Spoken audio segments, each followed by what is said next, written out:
Baik, Assalamualaikum warahmatullahi wabarakatuh. Perkenalkan, nama saya Rizky Anwar Ramadan.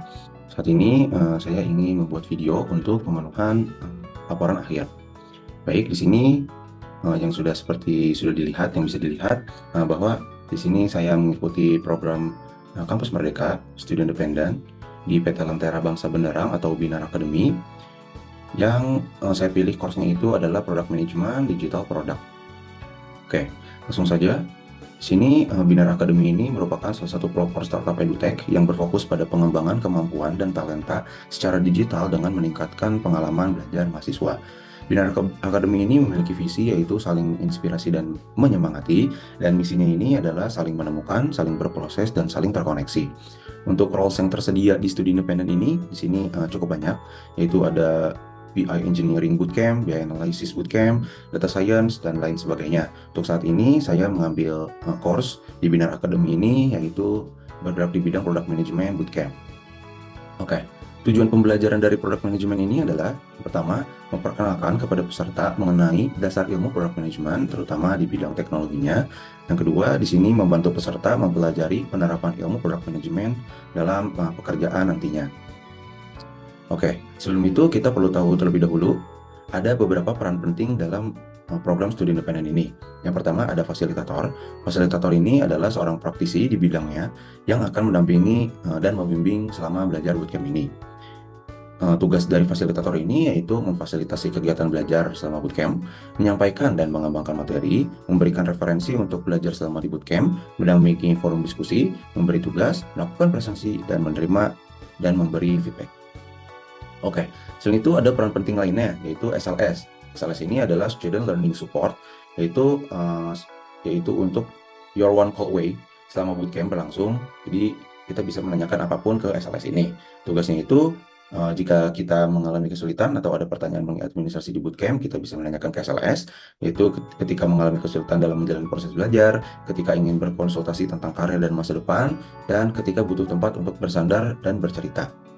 Oke, learning platform yang digunakan selama bootcamp ini ada apa aja sih? Oke, yang pertama, learning platformnya di sini ada Student Handbook. Student Handbook ini dapat digunakan sebagai starter kit awal dalam memulai program bootcamp. Jadi isinya itu ada rules atau pengetahuan tentang Binar Academy sendiri, atau do and don'ts-nya selama kegiatan belajar berlangsung, dan sebagainya. Yang kedua, di sini ada Google Classroom. Itu seperti yang kita tahu, jadi semua kepentingan terkait materi, recording, silabus itu tersedia di Google Classroom. Yang ketiga, di sini untuk alat komunikasinya, di sini kita memakai Telegram. Jadi semua komunikasi bersama SLS dan fasilitator melalui Telegram. Nah, di sini juga saya menggunakan beberapa teknologi atau tools yang digunakan selama proses studi independen ini berlangsung. Yang pertama itu ada Figma. Di sini kita sangat mempergunakan Figma untuk proses belajar mengajarnya. Selanjutnya di sini ada Trello, ada Jira, ada Maze, ada Draw.io. Selain itu kita juga pastinya menggunakan Google Workspace atau Google Suite, yang dimana ada Gmail, ada Google Docs, Google Drive, Google Spreadsheet, dan lain sebagainya. Dan juga menggunakan Notion untuk melakukan pencatatan atau membuat catatan untuk kolaborasi. Dan tentunya kita melalui Zoom untuk proses kegiatan sinkronus belajar mengajarnya. Oke, learning path-nya nih ada apa aja? Chapter journey-nya itu di sini kita terdapat beberapa level, yaitu level silver, level gold, dan level platinum. Di level silver ini kita belajar mengenai dasar computer science. Selanjutnya membaca reading materials, mengerjakan challenge secara mandiri, forum live class juga. Selain itu mendapatkan feedback dari fasilitator. Untuk level gold-nya ini, di sini kita melakukan eksplorasi terhadap sistem dan wajib membaca reading material tentunya. Selain itu melakukan challenge. Dan untuk level platinum, kita di sini fokusnya ke project based learning. Jadi di sini kita hands on project dan mengaplikasikan Scrum secara berkelompok untuk final project-nya.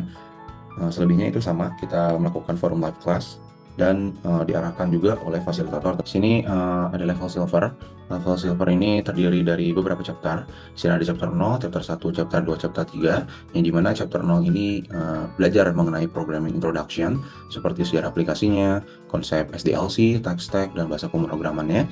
Di sini chapter 1 juga lanjut ke PM Introduction, seperti ada PM Role One-on-One, PM One-on-One, PM Stakeholder, Writing Skill as a PM. Chapter 2-nya di sini ada Business One-on-One, UI UX Design One-on-One, dan lainnya. Chapter 3-nya di sini ada Product Discovery yang pertama, di sini ada Research Method, Design Thinking, dan Empathy Map, User Persona, dan lainnya. Oke. Untuk selanjutnya, di sini ada level goal. Untuk level gold di sini terdiri dari beberapa chapter juga. Ada chapter 4, chapter 5, chapter 6, chapter 7. Untuk chapter 4-nya di sini ada product discovery yang kedua, yaitu prioritization, prototyping, UT, heuristic evaluation. Untuk chapter 5-nya di sini ada product economics dan user acquisition, seperti revenue management, go-to-market strategy, dan how to deliver pitch deck. Untuk di chapter 6-nya di sini ada PM documentation, pembuatan PRD, BRD, feasibility study, dan pembuatan product roadmap. Untuk chapter 7, chapter terakhir di level gold, di sini kita ada implementasi tentang SDLC. Itu di dalamnya ada software development lifecycle one-on-one, waterfall, agile framework, dan deliver pitch deck. Di level platinum, level terakhir di sini kita lanjut ke final project. Itu di sini kita berkolaborasi bersama kelas UI UX dengan implementasi Scrum, dan kita melakukan pitching, dan terakhir kita melakukan project showcase. Oke, untuk relevansi dengan perkuliahan di Fasilkom, menurut saya relevansinya itu terdapat dari 4 matkul ini yang sangat terlihat, yaitu manajemen bisnis, sistem interaksi, Kombistek, dan SIPA. Untuk manajemen bisnis di sini kita sangat kurang lebih sama. Untuk final projectnya kita di sini kita mendevelop dari scratch produknya dan secara end-to-end. Untuk sistem interaksi di sini kita belajar juga mengenai pembuatan desain dan design thinkingnya juga, dan kita melakukan UT juga. Dan untuk Kombistek di sini kita melakukan komunikasi bisnis ya bersama teman-teman UI UX dan bersama fasilitator juga. Dan di SIPA juga kita belajar mengenai revenue management, cost analysis, BEP, dan lainnya. Oke. Lesson learn-nya di sini saya mendapatkan hal baru atau pembelajaran mengenai perencanaan dan perancangan suatu produk baru sebagai PM, dan di sini juga melatih soft skill, terutama komunikasi, kerja tim, manajemen waktu, fleksibilitas, dan penyesuaian atau adaptasi.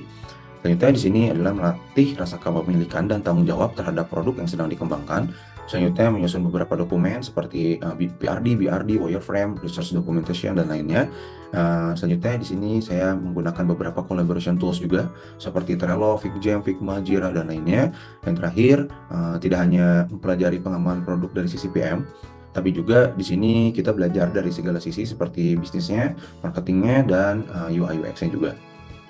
Oke. Di sini terdapat beberapa saran untuk mitra, fakultas, dan calon peserta selanjutnya. Untuk mitra di sini saya memberi saran untuk dapat memberikan pilihan topik utama kepada peserta dalam pengerjaan proyek akhir. Selanjutnya di sini durasi sesi kelas sinkronus dapat dikurangi agar kegiatan dapat berjalan lebih efektif. Selanjutnya di sini agar bisa melakukan ruang diskusi antar kelas agar bisa bertukar wawasan terkait materi yang sedang dipelajari. Untuk fakultas di sini segala informasi yang disampaikan melalui Discord lebih baik juga bisa dicantumkan di Skele untuk sebagai reminder kita sebagai mahasiswa. Untuk calon pesertanya nanti diharapkan bisa mencari referensi lebih atau referensi belajar lain yang diberikan oleh mitra. Selanjutnya memiliki komitmen yang tinggi dalam menjalani pembelajaran selama 1 semester. Oke, cukup sekian dari saya tentang pembuatan video untuk laporan akhir ini. Semoga bermanfaat. Kurang lebihnya mohon dimaafkan. Wassalamualaikum warahmatullahi wabarakatuh.